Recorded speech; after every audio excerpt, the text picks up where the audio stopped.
दोस्तों, आज के इस विश्लेषण में हम एक ऐसी दिलचस्प यात्रा पे निकलने वाले हैं जो आपको सोचने पर मजबूर कर देगी। जरा कल्पना कीजिए, साल था 1918। पूरी दुनिया एक बहुत ही भयानक महामारी का सामना कर रही थी और इसी उथल-पुथल के बीच मुंबई के एक गली में एस देवरे नाम के एक मशहूर फोटोग्राफर अपने पुराने कैमरे की मरम्मत कर रहे थे। तभी अचानक बस एक इत्तेफाक से उनके कैमरे में एक ऐसी तस्वीर क्लिक हो गई जिसने आगे चलकर इतिहास ही रच दिया। ये तस्वीर थी शिरडी के एक बेहद रहस्यमयी फकीर की। जी हां, वही फकीर जिनकी तस्वीर आज करोड़ों घरों में पूरी श्रद्धा के साथ पूजी जाती है।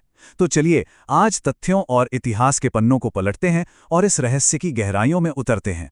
अब सबसे पहला और सबसे बड़ा सवाल जो सामने आता है, आखिर वो कौन थे? एक सिद्ध फकीर या साक्षात भगवान? देखिए, ये एक ऐसा विरोधाभास है, एक ऐसा पैराडॉक्स है जो किसी को भी उलझा सकता है। जरा सोचिए, एक ऐसा इंसान जिसने अपनी पूरी जिंदगी एक जर्जर टूटी फूटी सी मस्जिद में गुजार दी, जो हमेशा अल्लाह मालिक कहा करते थे, लेकिन आज उन्हें भारत के हजारों हिंदू मंदिरों में भगवान की तरह पूजा जाता है। ये कैसे मुमकिन हुआ? एक ही इंसान में दो बिल्कुल अलग मान्यताएं कैसे समा गईं? आज की हमारी इस चर्चा में हम इसी पहेली को परत दर परत सुलझाने की कोशिश करेंगे। इस कहानी को समझने के लिए हमें थोड़ा पीछे चलना होगा। 19वीं सदी के मध्य का वो समय, जब महाराष्ट्र के अहमदनगर जिले का शिरडी महज एक अनजान और धूल भरा सा गांव हुआ करता था। वहां मुश्किल से 450 परिवार ही रहते होंगे। बात है 1854 की, जब पहली बार एक 16 साल का अनजान लड़का वहां एक नीम के पेड़ के नीचे गहरे ध्यान में बैठा हुआ दिखाई दिया। गांव वालों के लिए वो एकदम अजूबा था। कुछ लोगों ने उन्हें संत मानकर सम्मान दिया, तो कुछ ने पागल समझकर पत्थर भी मारे, और फिर वो अचानक वहां से गायब हो गए। किसी को कुछ नहीं पता था कि वो कहां गए। फिर 4 साल बाद 1858 में चांद पाशा पाटिल नाम के शख्स की बैलगाड़ियों वाली मुस्लिम बारात के साथ वो गांव में वापस लौट आए, और बस यहीं से शुरू हुई वो ऐतिहासिक यात्रा जो 1918 में उनकी महासमाधि तक अनवरत चलती रही। यहाँ एक बहुत ही कमाल की बात है जिस पर हमें गौर करना चाहिए, वो है साईं बाबा नाम। जब वो 1858 में उस बारात के साथ लौटे तो सीधे खंडोबा मंदिर के पास जा पहुंचे। वहां के जो पुजारी थे, महालासापति, उन्होंने इस युवा फकीर को देखते ही एक शब्द कहा, या साईं, जिसका मतलब होता है आओ साईं। अब इस नाम का अर्थ बहुत गहरा है दोस्तों। फारसी भाषा में साईं का मतलब होता है कोई सूफी संत या फकीर, लेकिन वहीं संस्कृत और वैदिक परंपरा में अगर देखें तो इसका अर्थ सीधे साक्षात ईश्वर या दैवीय शक्ति से जुड़ता है। और बाबा का मतलब तो हम सब जानते ही हैं, पिता या कोई बहुत ही आदरणीय व्यक्ति। जरा सोचिए, एक ही नाम, लेकिन उसमें दो बिल्कुल अलग अलग संस्कृतियों का कितना खूबसूरत और अनोखा संगम है। अब अगर हम इनकी शुरुआती जीवन और जन्म की बात करें तो इतिहास हमें दो अलग अलग दिशाओं में ले जाता है, और हम यहाँ निष्पक्ष रूप से दोनों ही थियोरीज को देखेंगे। एक तरफ सद्गुरु साईं दर्शन जैसे कुछ ऐतिहासिक ग्रंथ दावा करते हैं कि उनका जन्म महाराष्ट्र के ही पाथरी गांव में एक कश्यप गोत्र के यजुर्वेदी ब्राह्मण परिवार में हुआ था।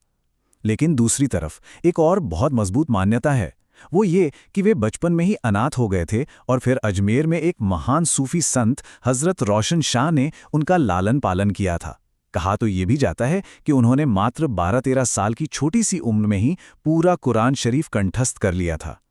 हमारा मकसद यहाँ किसी एक बात को सही या गलत ठहराना नहीं है, बल्कि ये समझना है कि उनका जीवन शुरू से ही इन दोनों धर्मों की जड़ों से कितनी गहराई से जुड़ा हुआ था। खैर, अब शिरडी वापस लौटते हैं और उस घटना की बात करते हैं जिसने पूरे गांव वालों को हैरत में डाल दिया था। शिरडी में उनका सबसे मनपसंद ठिकाना था वो पुराना नीम का पेड़। गांव वालों ने एक दिन पूछ ही लिया कि आप हमेशा इसी पेड़ के नीचे क्यों बैठते हैं। इस पर उन्होंने गांव वालों से कहा कि जमीन खोद कर देखो।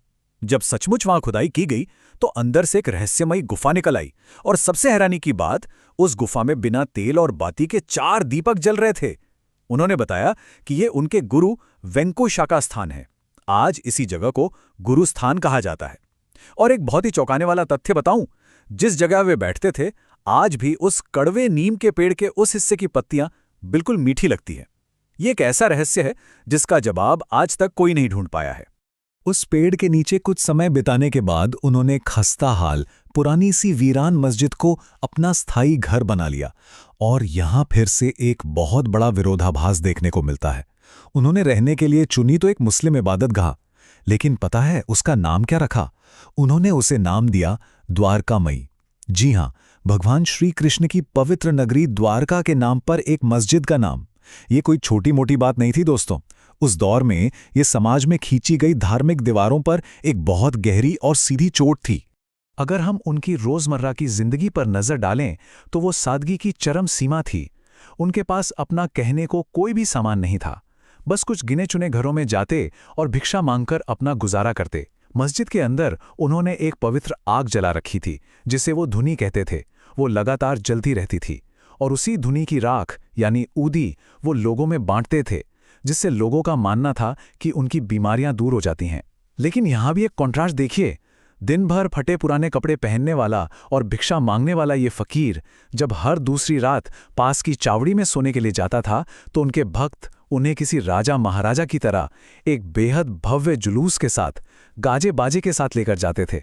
अब आप खुद सोचिए, उस समय के जो कट्टरपंथी लोग रहे होंगे, उनका दिमाग तो ये सब देखकर घूम ही जाता होगा। उनका रहन सहन ऐसा था कि लोग तय ही नहीं कर पाते थे कि इन्हें किस खांचे में फिट किया जाए। एक तरफ उनका मुस्लिम स्वरूप, मस्जिद में रहना, कफन जैसे ढीले ढाले कपड़े पहनना, खाना खाने से पहले फातिहा पढ़वाना और सूफी कव्वालियों में मगन रहना, और दूसरी तरफ उनका एकदम पक्का हिंदू स्वरूप। नाथ पंथ के साधुओं की तरह उनके कान छिदे हुए थे। वो धुनी रमाते थे, माथे पर बाकायदा चंदन और कुमकुम का लेप लगाते थे, और तो और उसी मस्जिद के अंदर श्री कृष्ण के भजन कीर्तन भी करवाते थे। ये सब सच में किसी अजूबे से कम नहीं था। लोगों की इस पूरी उलझन का, इस पूरे कन्फ्यूजन का उन्होंने एक बहुत ही सरल लेकिन बेहद शक्तिशाली जवाब दिया। एक ऐसा महामंत्र जो आज भी गूंजता है, सबका मालिक एक।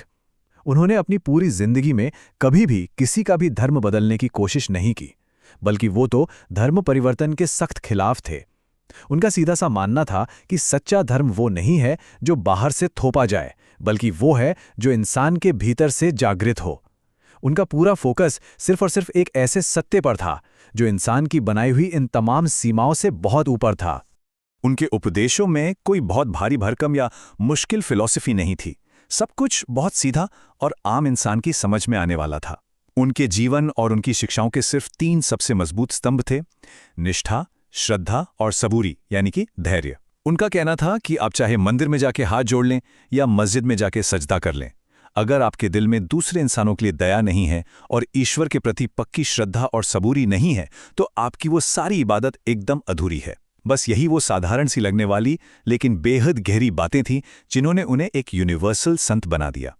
चलिए अब बात करते हैं कुछ ऐसी घटनाओं की जिन्हें सुनकर शायद आप भी दांतों तले उंगली दबा लें।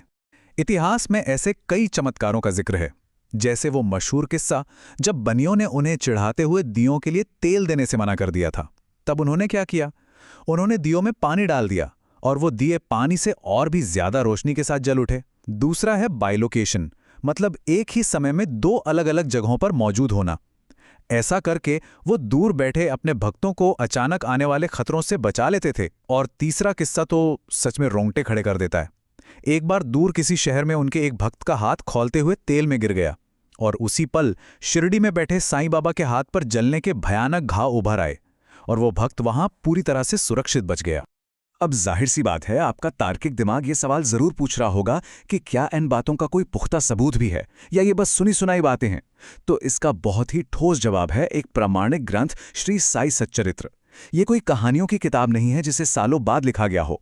इसे गोविंदराव रघुनाथ दाभोलकर, जिन्हें हेमाड़पंथ भी कहा जाता था, उन्होंने 1910 से 1918 के बीच लिखा था, यानी ठीक उस समय जब साईं बाबा जीवित थे और उनके सामने उसी द्वारकामाई में बैठा करते थे।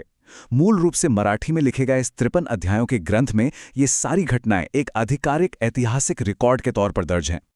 और सिर्फ लिखित दस्तावेज ही क्यों, हमारे पास तो आंखों देखे विजुअल सबूत भी मौजूद हैं। जरा सोचिए, वो कैमरे का बिल्कुल शुरुआती दौर था, फिर भी कुछ बेहद दुर्लभ तस्वीरें आज इतिहास के पन्नों में मौजूद हैं। जैसे 1903 में काशीनाथ घोड़े नाम के फोटोग्राफर द्वारा ली गई वो मशहूर तस्वीर जिसमें वे धुनी के सामने बैठे हैं। फिर 1906 की एक तस्वीर जहां वो द्वारकामाई की दीवार से टेक लगाए हुए हैं, और 1915 की वो तस्वीर जहां वे सीढ़ियों पर अपने करीबी अनुयायियों अब्दुल और तात्या के साथ बैठे हैं। कैमरे में कैद हुई ये ऐतिहासिक तस्वीरें उनके वास्तविक वजूद का एक बहुत ही मजबूत और अटूट प्रमाण है। लेकिन कहते हैं ना, इस दुनिया में जिसने भी जन्म लिया है उसे एक ना एक दिन वापस लौटना ही होता है। उनके अंतिम समय का संकेत जुड़ा था एक ईंट से। जी हां, एक ईंट। ये कोई साधारण ईंट नहीं थी। दशकों तक उन्होंने अपने गुरु के खून से सनी इस ईंट को बहुत सहेज कर रखा था। जिंदगी भर वो ईंट सोते समय उनका तकिया बनी रही। लेकिन एक दिन जब उनके भक्त अब्दुल्ला वहां सफाई कर रहे थे तो गलती से वो पवित्र ईंट जमीन पर गिरकर टूट गई। जब बाबा ने उसे देखा तो वे ना तो गुस्सा हुए और ना ही चिल्लाए। बस उन्हें एक गहरा एहसास हो गया कि जिस तरह ये ईंट टूट गई है, अब उनका भी इस दुनिया से विदा लेने का वक्त करीब आ गया है। और आखिरकार वो दिन आ ही गया, 15 अक्टूबर 1918। पूरे देश में दशहरे का त्योहार बड़ी धूमधाम से मनाया जा रहा था और उधर द्वारकामई की उन्हीं पुरानी दीवारों के बीच जहां बैठकर उन्होंने जिंदगी भर दुनिया को इंसानियत और प्रेम का पाठ पढ़ाया था, उन्होंने शांति से अपनी अंतिम सांस ली। उनके शरीर को पूरे सम्मान के साथ शिरडी के बूटीवाड़ा में दफनाया गया, जिसे आज हम समाधि मंदिर के नाम से जानते हैं। उनका भौतिक शरीर बेशक इस दुनिया से चला गया था, लेकिन सच मानिए ये उनकी उस विशाल विरासत की महज एक शुरुआत थी। आज अगर हम वर्तमान पर नजर डालें तो एक बहुत ही चौंकाने वाला आंकड़ा सामने आता है। नंबर 3।